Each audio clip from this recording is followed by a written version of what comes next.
Welcome back, everybody. I'm Sarah, a sommelier and wine educator. And I'm Nicole, a sommelier as well. And we are going to cover in today's, or this particular Q&A, a question that we get all the time from guests and customers. Nicole? Yes. What is the difference between a mediocre wine and a great wine? Oh, it's so finite. I love that. Yeah, but this is where we get into our nerdy mode. Yeah, let's dig in. Yeah. Okay. So, what makes a mediocre wine to you? a mediocre wine is just something you just kind of slug. It's not super complex.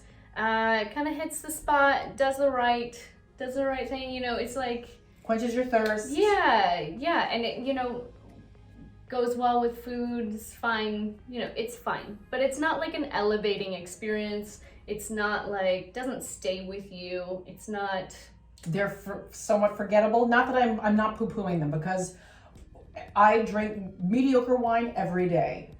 It's something that I can pop. It's something that'll go with if I'm eating potato chips, or if I'm eating crudité, or if I'm just having lobster salad, or just roasted chicken. It's something that's really simple and straightforward, uncomplicated. Yes. Oh, I love that word. Uncomplicated. Yes. Yeah. Just table wine. Everyday wine. Just fine. So what makes a great wine? So a great wine is going to have complexity.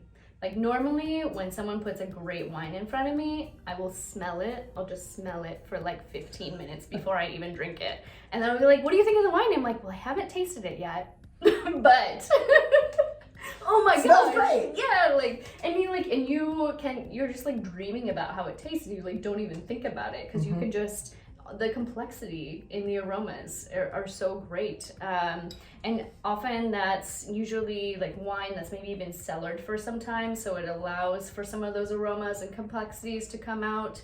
And then, I'm thinking of A really great wine. Reminds me of producers that I had just had 64 Rinaldi Which last Rinaldi? week.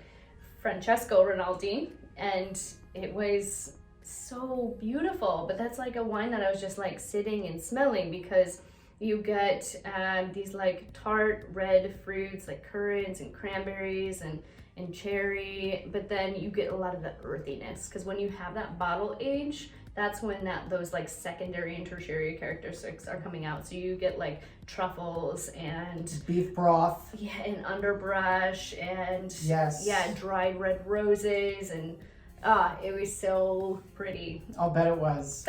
Old Barolo is really particular too, and it can be just stunning. Mm-hmm.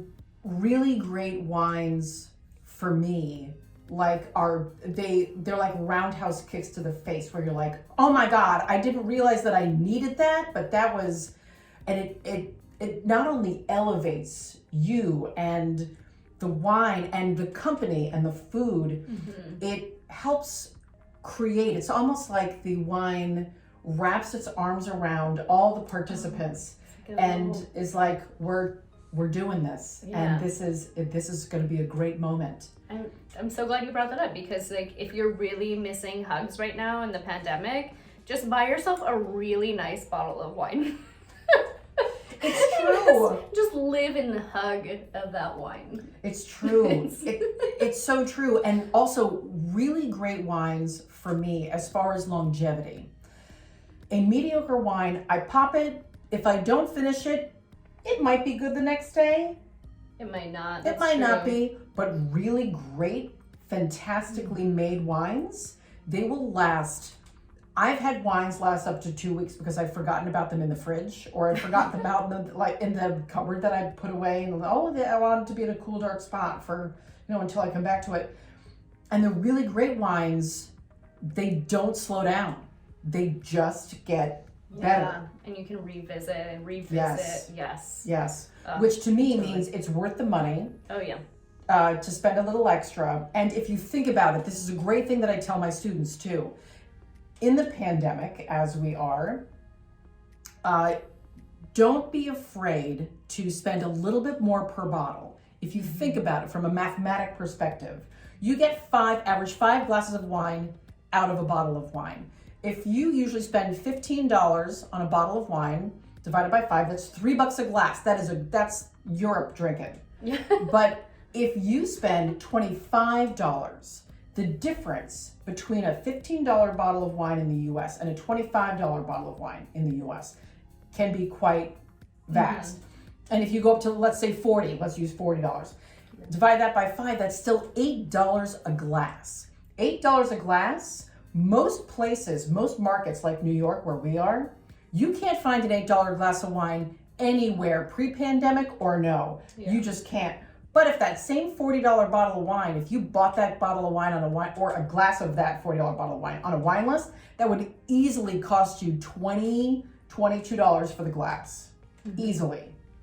And wouldn't you rather have 5 glasses of that $8 bottle, or that $8 glass, 5 glasses of the $8 wine, $40 bottle, rather than 5 glasses of the same wine at $20 or $22 a glass? I'm sold. Yeah, I'm sold. I'm telling you. Sign me up. It makes Where's the expensive wine? Show where is the expensive wine? It's not in this glass, but this is a great topic. Something that we can talk more about if you like. Send us your questions, although I don't know how you would do that, but we're going to talk more about frequently asked questions that we get as to really hot New York sommeliers. Stay tuned for more.